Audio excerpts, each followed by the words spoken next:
Be be حکیمہ خاتون 11 امام کے پاس آئی اور آ کے بیٹھی اور کہا، امام نے کہا کہ پھوپھی اماں آج کی صبح، کل کی صبح یعنی 15 شعبان کو اللہ مجھے بیٹا عطا کرنے والا ہے۔ بی بی کو تو معلوم تھا کہ آخری امام آنے والا ہے، خوشی تھی، تو انہوں نے پوچھا کس کے بدن سے؟ تو کہا نرجس۔ اچھا صبح سے بی بی حکیمہ خاتون جناب نرجس خاتون کے ساتھ ہے، پریگننسی تو کہیں تو نظر آئے، 9 months کی پریگننسی، ولادت ہونے والی ہے صبح میں۔ بی بی تھوڑی سی حیرت میں آئی، سیدھا امام کی بات پہ، امام کے ارشاد پہ شرمیں غلط نہیں سمجھی، اتنی یہ ایک امام کی بیٹی ہے، ایک امام کی بہن ہے، ایک امام کی پھوپھی ہے، ایک امام کی دادی ہے، 4 اماموں سے رشتہ، بڑی پاک اور پاکیزہ بیوی، سیدانی سیدزادی بی بی زہرا کی بیٹی ہے، 4 اماموں سے رشتہ، بی بی حکیمہ خاتون کا بڑا مقام، لاکھوں سلام ہمارا میری ماں کو، شک نہیں ہے امام کی بات پہ۔ اٹھی، جا کے دیکھا، بس بہت احتیاط سے پڑھا، گئی بی بی نرجس جس حجرے میں تھی گئی، جا کے بات چیت کی، سب دیکھا، دیکھ کے واپس آ کے کہا، ساس ہے بی بی نرجس کی بدلوان آئی، آ کے کہا میرے لال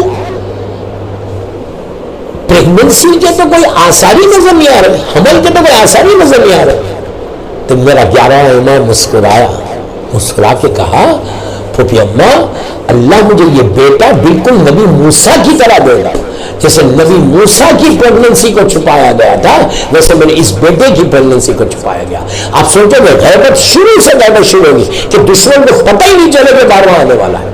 بس اب اس کے بعد کیا ہوا، بی بی ٹھہر گئی رات میں، رات بھر عبادت کی، بڑی برکتوں والی رات تھی، زیارت امام حسین پڑھی کہ جو 1,24,000 انبیاء سے مصافحہ کیا، کل رات میں آپ لوگوں نے پڑھا ہوگا، مخصوص زیارت میں نے مولا حسین کی زیارت وارثہ پڑھی اور دعا کرتے رہے۔ کل کی رات نماز جعفر طیار ابن ابی طالب علیہ السلام بھی تھی، اگر کسی نے نہیں پڑھی ہے تو آج بھی پڑھ لے، کوئی حرج نہیں ہے۔ یہ نماز جو ہے رات میں عبادتیں کی، بس اب غور سے بالکل فجر سے تھوڑی دیر پہلے، فجر سے تھوڑی دیر پہلے بی بی حکیمہ خاتون بی بی نرجس خاتون کے ساتھ الگ سپریٹ روم میں اور دوسرے روم میں میرا مولا امام حسن عسکری علیہ السلام عبادت کر رہا، یہاں پہ یہ دونوں بیویاں عبادت کر رہی۔ بی بی حکیمہ خاتون کا بالکل فجر سے پہلے بی بی حکیمہ خاتون کو دل میں خیال آیا کہ ارے میرے شک نے بار بار بولا، کوئی ڈاؤٹ نہیں کرے، شک نہیں، میرے بیٹے نے کہا تھا کہ آخری امام آنے والا ہے، آخری حجت آنے والی ہے، اللہ کی رحمتوں نعمتوں برکت آنے والی ہے، لیکن ابھی تک تو ولادت بھی نہیں ہوئی، فجر کا وقت قریب ہے، بس خیال آنا تھا۔ میرے امام نے دوسرے روم سے پکار کے کہا کہ پھوپھی اماں اللہ نے جس کا وعدہ کیا ہے وہ ہونے والا ہے۔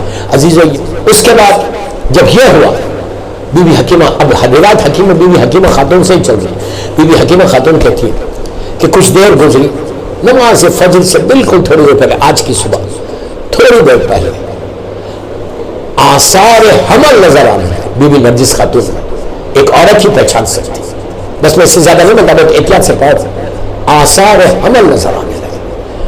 بی بی نے کہا اللہ اکبر، آخری حجت آنے والی، رحمت خدا، رحمت خدا، اللہ کی آخری حجت تھی، ولادت کا وقت قریب ہوتے جا رہا۔ اس کے بعد کہتی ہے کہ تھوڑی دیر گزری، اس میں تو پرانا زمانہ ہے، اس زمانے میں لائٹ سسٹم نہیں تھا جیسے آج لندن میں اتنی لائٹ ہے، تو اگر آپ کو 1000-2000 کے لائٹس کے بلب لگا دیں تو کوئی سب پلٹ کے بھی نہیں دیکھتا، کیوں؟ اس لیے یہ کامن چیز ہے، ہر گھر میں لائٹ۔ اس زمانے میں لائٹ سسٹم نہیں تھا، اس زمانے میں کینڈل سسٹم تھا، چراغ سسٹم تھا، چراغ ہوتا تھا کمرے میں، بالکل ہلکی سی لائٹ ہوتی، چراغ کی لائٹ۔ بی بی نرجس خاتون، بی بی حکیمہ خاتون کہتی ہے کہ بہت احتیاط سے پڑھا، بالکل شروع کہ وہ کہتی ہے کہ تھوڑی دیر کے بعد پورا روم نور سے منور ہو گیا، اتنی روشنی کہ آنکھیں بند ہونے لگی۔ نور خدا دنیا میں آیا تھا، اول ما خلق اللہ نوری انا وعلی من نور واحد، میں اور علی ایک نور کے ٹکڑے، پہلا نور اللہ نے میرا پیدا کیا، اللہ کے رسول کی حدیث، یہ اس دور کا محمد ہے، اس دور کا علی ہے، تیرا معصومین کا وارث بن کر میرا مولا آیا ہے، 13 معصومین کا وارث۔ ایسا نور چمک، یہ ہر معصوم کی ولادت کے وقت ہوا، اللہ کے نور سے چمک گیا پورا. جب چمکا نور سے، بی بی حکیمہ خاتون سمجھ گئی کہ آخری جب رحمت خدا دنیا میں آ گئی. بی بی کہتی ہے کہ وہ روشنی کم ہونے لگی، کم ہونے لگی، کم ہونے لگی، اتنی کم ہو گئی کہ میری آنکھیں میں نے کھولی. اب جو میں نے آنکھیں کھولی تو میں وہ منظر دیکھ کے اللہ کا شکر ادا کیا. آپ سوچو کیا منظر ہوگا. کہا کہ ایک چھوٹا سا بچہ ہے جو اپنی پیشانی کو، اپنے فورہیڈ کو زمین پہ رکھ کے یہ کہہ رہا کہ اشہد ان لا، بسم اللہ الرحمن الرحیم، اشہد ان لا الہ الا اللہ، اللہ کی وحدانیت کا اعلان.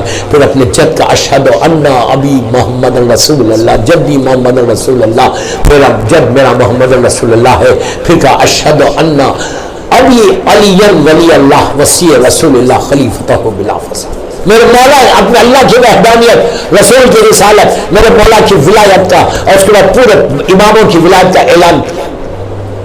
بس اس کے بعد بی بی حکیمہ کہتی ہے کہ بی بی نرجس خاتون نے اپنے چاند کے ٹکڑے کو، یوسف زہرا کو اٹھایا، سینے سے لگا لیا. ماں ہے ماں، ماں ہے ماں. اللہ جن کے ماں باپ زندہ ہیں انہیں سلامت رکھے، جن کے ماں باپ مر گئے ان کی قبروں میں رحمتوں کو نازل. یوسف زہرا کو سینے سے لگا ماں نے، اور اپنے اس چاند کو سینے سے لگایا. اب یہاں سے روایت بی بی نرجس کی چلی. بی بی حکیمہ خاتون اور بی بی نرجس خاتون دونوں دوسرے حجرے میں آئے کہ جہاں پہ میرا مولا امام حسن عسکری علیہ السلام بیٹھے ہوئے تھے. سیدھا یہ لوگ پہنچے تو مولا نے دونوں ہاتھوں کو پھیلا دیا، اپنے چاند کے ٹکڑے کو فوراً اپنے سینے پہ لے لیا، لے کے پیار کیا اور اپنی زبان، اپنی لباب دہن بیٹے کے منہ میں دے دی. یہ پورا طریقہ معصومین کا ہے کہ اللہ کے رسول نے میرے مولا کو دی تھی خانہ کعبہ میں. اب پورا سلسلہ چلتے ہوئے 11ویں امام تک بالکل ایسی آیا. اس دور کے امام نے باپ نے فوراً اپنی زبان دی. پہلی غذا جو میرے امام کی گئی وہ بابا کے علاوہ دہن، یہ منہ لگایا، پیار کیا، سینے پہ لگایا، ایک کان میں اذان اور ایک کان میں اقامت. بی بی نرجس کہتی ہے کہ میں بھی کھڑی ہوئی ہوں، بی بی حکیمہ خاتون بھی کھڑی ہوئی ہے، اور میرا مولا زمانے کا امام اپنے بابا کی آغوش میں ہے. کہتی ہے اب یہاں سے روایت بی بی نرجس کی ہے پوری ہے. بی بی نرجس سے کہتی ہے کہ سامنے ہمارے پاس ایک حجرہ تھا، ہمارے گھر کے اندر ایک روم تھا، وہ خالی روم تھا. اتنے میں میں نے دیکھا کہ اس روم کے اندر سفید رنگ کے پرندے نظر آئے، وائٹ کلر کے برڈز، بڑے بڑے برڈز جن کے ونگز وہ لوگ ہلا رہے تھے، جن کے پر وہ لوگ ہلا رہے تھے، وہ کئی برڈز نظر آئے. تو مجھے حیرت ہو رہی تھی کہ یہ پردے، یہ پرندے آئے کیسے، اتنے پرندے ایک ساتھ کیسے آ گئے. اس کے بعد کہتی ہے کہ میرے شوہر یعنی 11ویں امام امام حسن عسکری علیہ السلام اٹھے، اٹھ کے سیدھا لے کے جا کے اپنے میرے اس بیٹے کو ایک پرندے کے حوالے کیا جو بڑا پرندہ تھا. اس نے میرے مولا کو ایسے پروں میں لے لیا اور لے کے ہواؤں میں اڑنے لگا. بی بی نرجس کہتی کہ میری آنکھوں میں آنسو آ گئے کہ میں نے کہا اپنے شوہر 11ویں امام سے کہ آپ نے میرے بچے کو کس کے حوالے کر دیا، یہ کون پرندے ہیں. اب امام کا جملہ سننا خوش ہو گئے. ماں کہہ رہی ہے کہ آپ نے کس کے حوالے کر دیا، یہ کون پرندے ہیں. تو امام نے پلٹ کے کہا نرجس یہ پرندے نہیں ہیں، یہ خود سی فرشتے ہیں.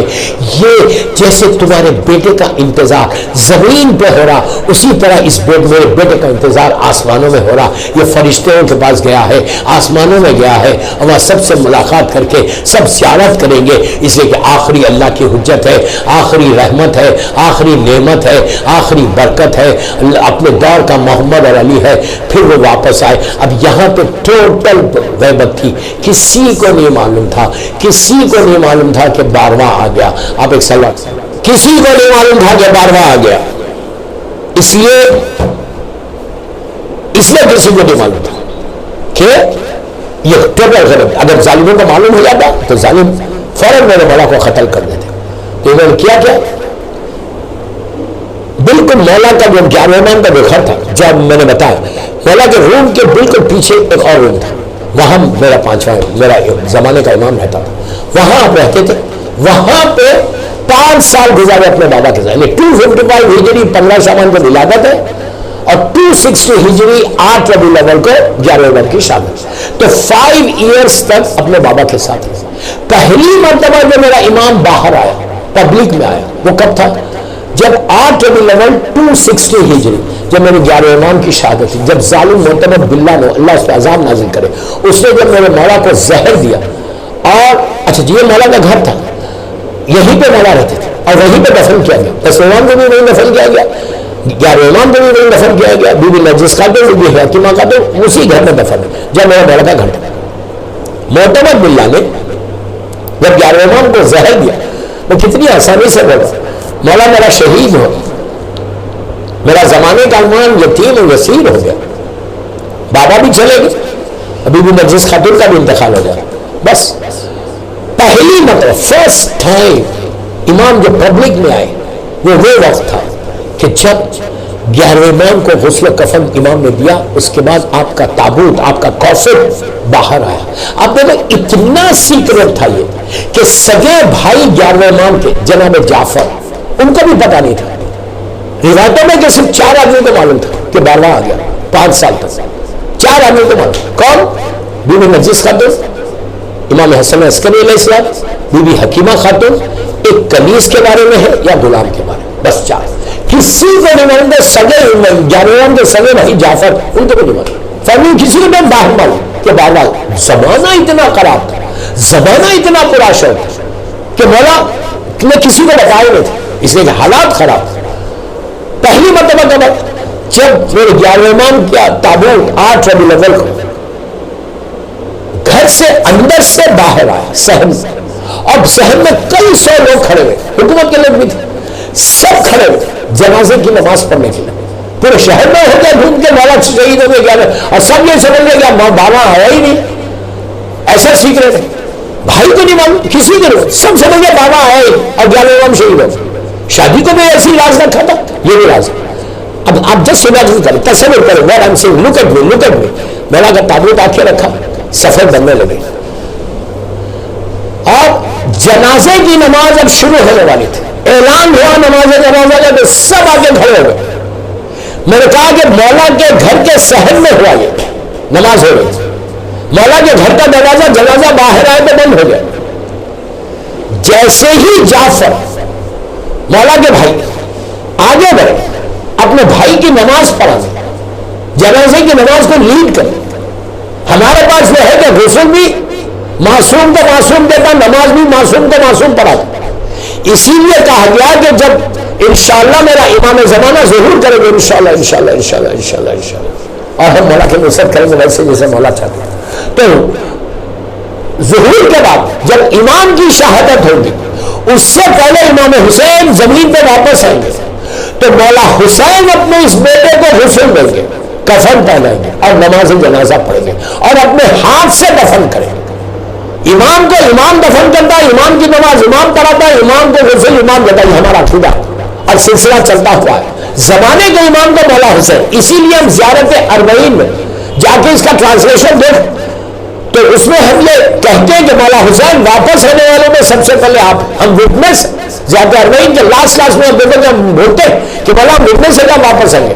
اور مولا حسین کا ایک سرمن ہے روز عاشور، جس میں امام نے کہا کہ واپس زمین پہ آنے والوں میں سب سے پہلے میں رہوں گا، جس کو عقیدہ رجب بولتے ہیں. عقیدہ رجب یہ ہمارا عقیدہ ہے کہ سارے معصومین کی واپسی ہے. اس لیے کہ اللہ نے یہ جو زمین کو پورا خلق کیا، یہ جو پوری دنیا کو خلق کیا، یہ ظالموں اور مشرکین کے لیے خلق نہیں کیا، یہ معصومین کے لیے خلق کیا. اتنا جو دنیا کو سجایا اس میں کبھی بھی امام کی حکومت نہیں رہی. اب اماموں کی حکومت ہوگی انشاءاللہ. وہ عقیدہ رجب ہے. اللہ ہم کو اس قابل بنا دے، اللہ ہم اتنے پائز بن جائے کہ ہم وہ اب آپ میری طرف دیکھو. مولا کا تابوت آیا، تابوت رکھا گیا تھا، کفن رکھی گئی، سب سفر بننے لگے. اعلان نماز جنازہ ہوا، جعفر آگے بڑھے. جیسے ہی آگے بڑھے گھر کا دروازہ کھلا. 5 years old boy، روب اور دبدبا اتنا، شان اور شوکت اتنا، چہرے میں اللہ کا وہ جلال، وہ نور. لازم بات ہے، تیرا معصومین کا وارث ہے میرا مولا، 13 ان معصومین کا وارث ہے. شان اور شوکت، 5 سال کا صرف باہر آئے، صفوں کو چیرا. ابھی نماز شروع نہیں ہوئی تھی، صفوں کو چیر کے سیدھا آگے بڑھے، اپنے چچا جعفر کے دامن کا ساتھ پکڑا، پکڑ کے کہا چچا یہ حق میرا ہے. اللہ اکبر. آپ صرف 5 سال کا بچہ اپنے بزرگ چچا کو کہہ رہا چچا یہ حق میرا ہے. ایک لمحے میں پیچھے گئے. جلال امامت ہے ہمارا عقیدہ کہ امام پیدا امام ہوتا ہے. دنیا میں آگے امامت نہیں لیتا، پیدا امامت۔ پیچھے ہٹ گیا، مولانا نے نماز پڑھی، اپنے بابا کی نماز کو لیڈ کیا 5 سال۔ لیڈ کرنے کے بعد مولا سے پلٹے، خود سے کچھ لوگ آئے ہوئے تھے، ان کے سوالات تھے، میرے مولا نے ایک ایک کا جواب دیا، ایک ایک کا جواب دے کر اندر چلے گئے۔ بس وہ زمانہ، اس کے بعد پھر امام ظاہری طور پہ باہر نہیں آیا۔